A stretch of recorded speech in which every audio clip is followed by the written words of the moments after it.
Баршаңызға қайырлы күн. Менің каналыма қош келдіңіздер. Видеоны соңына дейін қараңыздар және де арнама тіркелуді ұмытпаңыздар. Ол туғанда әкесі бірден атын Жомарт қоямын деді. Анасы: ой, әкесі жомарт болу үшін алдымен бай болу керек қой. Колхоздың қойын баққан әкесінен қалатын байлығы жоқ. Ол кімге несін беріп жомарт болсын? Одан да бай бол деп қойсаңызшы, бай болсын деп қарсыласыпты. Дегенімен еркектің аты еркек емес пе? Ауыл советке барды да баласының метіркесіне Жомарт деп жазғызып әкелді.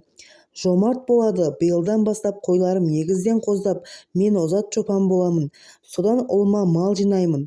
Ер жетіп атадан қалған малға өзі ие болып қалғанда, одан әрі көбейтіп байиды. Бай болғанда жай бай емес, жомарт бай болады. Ағайынға дастарханы жаюлы, жоқ-жітікке қайырымды, ауру сырқауға мейірімді болады. Қолы ашық, көңілі жай, жомарт бай болады деп ерекше қиялға беріліп, өмірге жаңа келген ұлына әке мейірі айрықша асып төгілді. Содан кейін-ақ бойына ерекше қайрат біткендей бір тыным таппайтын болды. Қайыстан қамшы, жүген өріп, таспа тіліп, арқан есіп, өз көңілін өзі аулап, қиялмен алдағы өмірге барып келуді жиілетті. Дүние-ай, арманға кім жеткен дейсің? Жомарт беске толғанда әкесі қой төлдетіп жүріп, бірде қарасуықта қалып, құрт кеселге шалдықты. Аңдыған жау алмай қояма, арада жыл өтпей-ақ әкесі сол кеселден көз жұмды. Ерінен айырылып аңырап қалған анасы колхоздың малын үкіметке тапсырып, көп ішінде күн көрейін деп жалғыз үйлі қыстатқан ауылға көшіп келген. Әке-шешесі өмір бойы қыстауда, жаз жайлауда, мал соңында жүріп, ел ішінен баспана алып қоюды да ойларына алмаған екен. Енді бастарына күн туып ауылға оралғанда, қайғылы жесір мен жетім ұлға ағайындары аулаларындағы жаман лашықтарын да қимады. Соры қайнаған ана құлыншағын жетектеп, амалсыз мал қоралардың күзетшісіне арнап тұрғызылған жаман жер тамға келіп паналаған. Ферма бастығына жалынып жүріп, колхоздың арық-тұрық бұзау-таналары мен тоқты торымдарының қарауылдығына орналасты. Баспана деген жаман тамдары қас қарайғанда қарауытып, көңілге үрей кіргізетін көп зираттың дәл тұсында еді. Апасы ымырт жамыла әкесінің қалған ескі күпіні иығына іліп, еркектің киер керзі етігін қолпылдата, қораларды шарлап, жем-шөптерін, қара тұздарын науаларға салып, темір шелек ілінген иін ағашпен су тасып күн өткізеді. Әкесі күшік кезінде алып келген Таймас деген ит қана қос жарлыққа адал күні-түні үй күзетіп, өз міндетін мінсіз атқарады. Қиыны түн баласы болатын. Апасы қоралардың арасын шарлап кетеді. Таймасы қасынан бір елі қалмай ауыл жаппай үріп, қасына еріп жүретін. Жалғыз қалудан қорқып, мен де барайыншы деп жалынған ұлына, қал бір жерде шалынып жығыласың деп зекіп тастап кететін. Апасы қайтып келгенде қой майына шылаған білтемен өздеріне майшам жасап алып, екеуден екеу кешкі астарын ішетін еді. Қыстың суығында қуықтай бөлменің бұрышындағы темір пештің аузынан жылытылған от сәулесін көңілдеріне медеу тұтатын. Көздеріне ұйқы тығылғанда екеуі әкесінен қалған қасқыр ішікке оранып, пеш түбіне жата кететін. Күні бойы митың жүріспен үй шаруасын күйттеп шаршаған апасы басы жастыққа тиісімен қоры тетседі. Таймасы қораны айнала бір үріп келіп, босаға күзетеді. Анда-санда сиыр мөңірейді, қой маңырайды. Айсыз түнде оттың сәулесі сөнгенде, зират жаққа қарайтын бөлменің жалғыз көзді терезесінен көгілдір сәуле көкке қарай шалқып тұрғандай көрінетін. Анасы ондайды бісміллә, бісміллә деп күбірлеп ұлын бауырына қыса түсіп, бесік жырын айтып ұйықтататын. Шешесінің сол көгілдір жасыл сәуледен қатты қорқатын бала болса да байқаған Жомарт кейін мектеп қабырғасында жүргенде, қараңғы күнде зираттар жақтан көрінетін сол құбылыстың сүйектерден шығатын фосфор сәулесі екенін білді. Жел сүріп, жауын езіп, ашылып қалған молалардан сол жұмбақ сәуле көрінетіні қорқынышты әрине. Анасы мен ұлы екеуі ара-тұра ауылдағы жалғыз дүкенге ас-ауқат алуға барады. Екі ара бір көш жер болғандықтан кішкентай Жомарт шаршап қалатын. Апасы көбінесе оны қайтар жолда арқалап әкелетін. Күн санап өсіп келе жатқан ұлды арқалау оңай емес, сондықтан апасы амалын тауып Есек сатып алды да енді екеуі есекке мінгесіп шаршап-шалдықпай-ақ ауылға барып қайтатын болды. Есектері әбден қыңыр еді. Ауыл жаққа аттап басқысы келмей, жамбасқа тоқпақтағанда барып әрең басатын еді де ауылдан кері қарай аяғы аяғына тимей жорғалайтын. Жомарт ауылда тұратындар қандай бақытты! Үйлері бар, бау-бақшаларында тәтті алма, уылжыған өрік өседі. Көше толған балалар топтасып асық атып, доп қуалап ойнайды. Апалары бір-бірімен араласып көрші болып шай ішеді деп қатты қызғады. Шөмеленің ортасына отырып алып, апам екеумізге үй алып беретін әкем жоқ. Сондықтан біз осы қорада тұра береміз. Мен ана балалар сияқты оқығанда мектепке қалай барам, алыс қой деп қиналатын. Көк есекпен барсам мектепке кіргенде есегімді қайда қалдырам? Ауылдың сыртына тұсап кетсем, мен қайтып келгенше біреу мініп кетсеші, деп уайымдайтын. Кейін мен өскенде трактор айдаймын да көп ақша табам. Содан кейін ауылдан үй сатып әперем апама. Ол өрік алма ағаштарын отырғызады. Мен егін егіп орып жүргенде апам ауылда көрші апалармен бірге шай ішіп, дүкен аралайды деп армандайтын. Бар мақсаты осы сүреңсіз қорадан құтылып, ауылға көшу, ел қатарлы апасы әйелдермен, өзі балалармен араласу. Құла дүздегі мына жалғыздықтан анасы да қажып, өзі де жалыққан болатын. Ештеңе ойламайтын, қиналуды білмейтін иті таймас қана. Оған ана топырлап жүрген мал болса, бұл соны ертелі-кеш қуалап қайырса болды. Жомарт болса, бұл соның жанында шапқылап, қолындағы нанын бөліп жесе, анау ұзын көйлегі етегіне оралып, жаулығын шырт түйіп жүретін тынымсыз әйел болса, бұл соның қалайыдан жасалған аяғына құйған сорпа суын ішіп тыңқиып алып, күндей көлеңкені бермей, түні бойы қораларды аралап үріп шықса, Таймасқа одан басқа ештеңе керек емес. Қайткенмен де ит емес пе? Бірде апасы шеткі қорадан қызыл құнажынды үйге жақын қораға қарай жетектеді. Жомарт қолындағы жіңішке шыбығымен артынан айдап көмектесті. Зойкам, Зойкам деп апасы мойнынан еркелете сипап қояды. Апа, енді ол кіші қорада тұра ма? Деп сұраған Жомартқа, иә балам, Зойка жақында туады. Сүт ішіп уыз жейсің, деді анасы. Ауыр тұрмыстан тұнжырап жүретін қабағы ашылып, жанарынан қуаныш ұшқыны көрінді. Сол күннен бастап апасы Зойкаға шөптің жұмсағын іріктеп алып келеді де балтамен турап береді. Күтімін қатты жасап жүрді. Қорасының да тесіктерін бітеп жылылап берді. Апасы күтіп жүрген жақсылықты Жомарт та асыға тосты. Көңілі алаңдап, бұзау қашан келеді деп апасынан сұрап қояды. Бірде түн ішінде апасының үйге кіріп шығып жүрген аяғының тарпылынан оянып кетті. Көзі бақырайып, құлағы едірейіп, шидей аяғы жалаң, жейдесі тізесіне түсіп апасының алдынан шықты. Жоматай, сен неге тұрып алдың? Мына жүрісің не? Тоңып қалдың ғой, деп көтеріп алып жөнелді де тонның ішіне әкеп тықты. Апа, сен қайда кеттің? Деді бала. Зойка туды. Кішкентай қызыл бұзауың бар. Қазір әкелем деп сыртқа қайта кетті. Мына хабарды естіген соң ұйқысы шайдай ашылды. Мойны қылқиып тоңға оранып отырып анасын күтті. Бір кезде апасы кірді, бұзау көтеріп. Пештің екінші жағына тастады да өзі от жағуға кірісті. Жат енді едіреймей, бұзауыңмен ертең ойнайсың, деді баласына. Жомарт апасының сөзін екі етпей орнына барып жатты да ертең қызыл бұзаумен ойнайтынын, Таймастың өздерін қолайтынын қиялдап жатып көзі ілінді. Таңертең оянып көзін ашқанда, бұзау ханым тұрдың ба? Деп қызыл бұзауды сипалап отырған апасын көрді. Апа, ол жүре ала ма? Деді Жомарт басын көтеріп, былшық басқан көзін уқалап. Жарығым, жануар деген туа салып төрт аяғын тең басады. Адам ғой, ана сүтін еміп бауырында 6 ай жатады. Одан 4 ай еңбектейді, жасқа толғанда барып қаз-қаз тұрады. Міне бұзауың аяғын басып тұр, деді. Шынында қызыл бұзаудың бойы пешпен бірдей. 4 сирағы дір-дір етіп, мойылдай қап-қара көздері бақырайып Жомартқа қарап тұр. Апасы оны көтеріп ала жөнелді. Енесіне емізіп келейін, тұра ғой балам, деп сөйлеп барады. Сол күні екеуі уыз деген балдай тәтті бір тағам жеді. Апасы дастархан басына уыз туралы әңгіме бастап, уызды жаңа туған сиырдың сүтінен жасайды. Енесінің уызын тойып емген төл тез ширайды, мықты болып өседі. Анасының уызын жақсы емген бала да күшті болады. Сол уыз ембегендерді қазақ уызына жармаған деп ұнатпаған. төрт түліктің әлсіз төлдеріне де айтады бұл сөзді. Қызыл бұзауың еміп болған соң, мен мына уызды артынан сауып алдым. Міне қарашы, қандай ақырымшық болды деп аппақ уызды уылжытып баласының аузына тосты. Төл басы туған кезде осындай уызды қатырып көрші-қолаңды шақыратын болған. Әкең барда Көктеудегі көршілерімізді шақырушы едік. Ақмол болсын деп тілек айтатынбыз. Енді екеуміз ғана отырып, қазір кімді шақырамыз?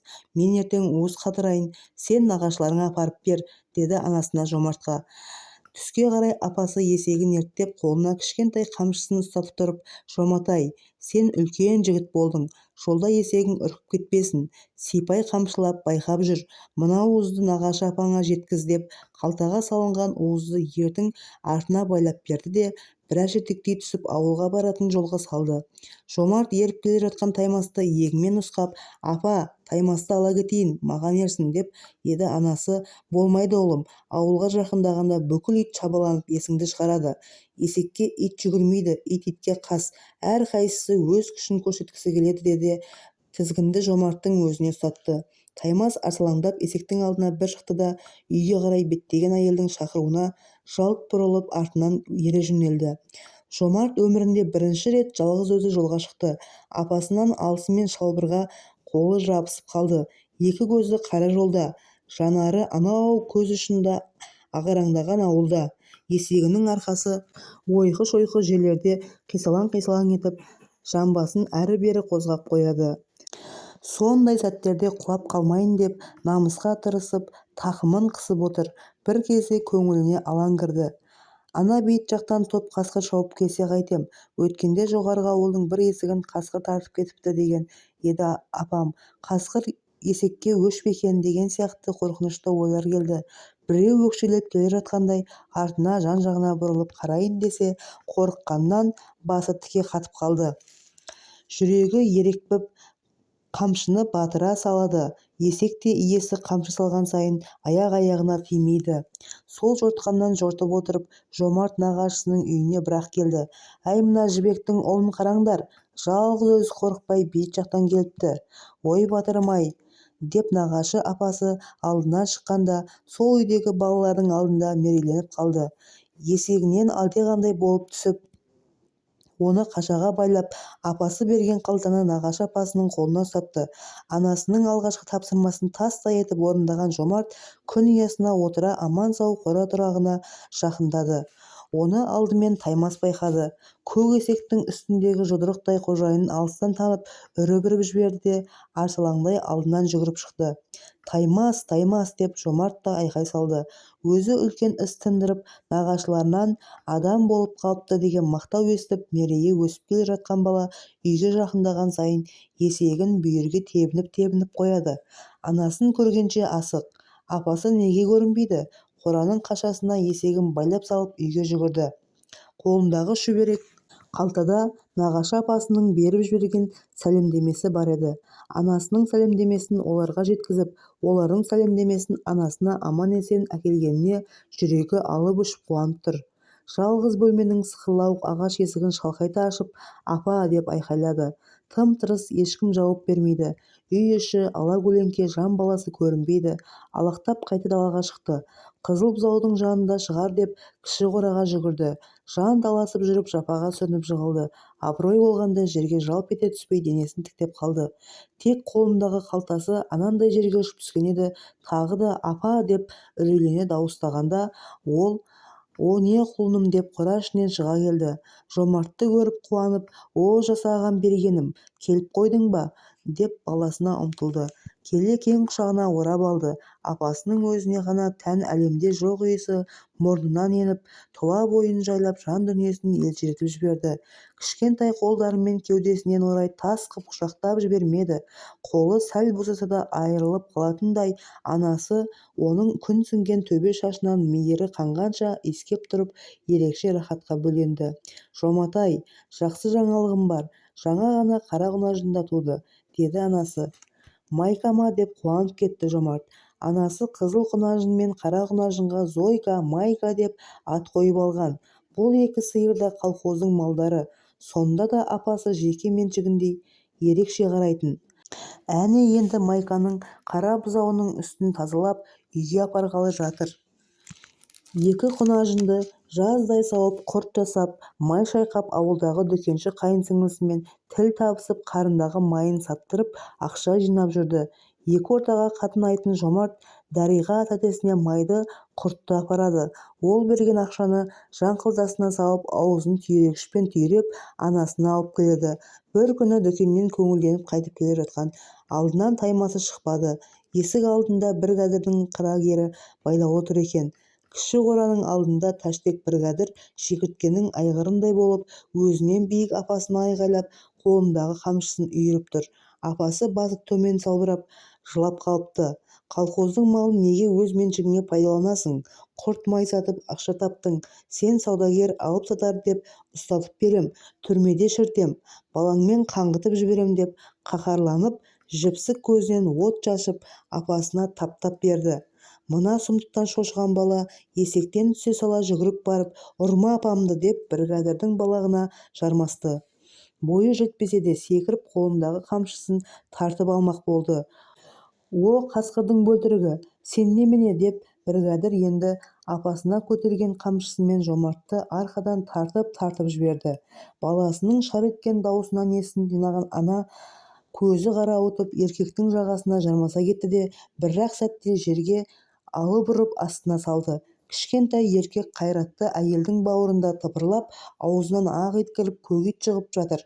Сол кезде ауыл советтің мәшинесі есік алдына келіп тоқтап, ішінен екі ер адам түсті. Басында шляпісі бары алысып жатқандарды көре сала тұра жүгірді. Әй, қойыңдар деп айғайлап келеді. Жақындағанда әйелдің бригадирді басып алғанын көрді де, Жібекжан, айналайын, оның не деп дауыстады.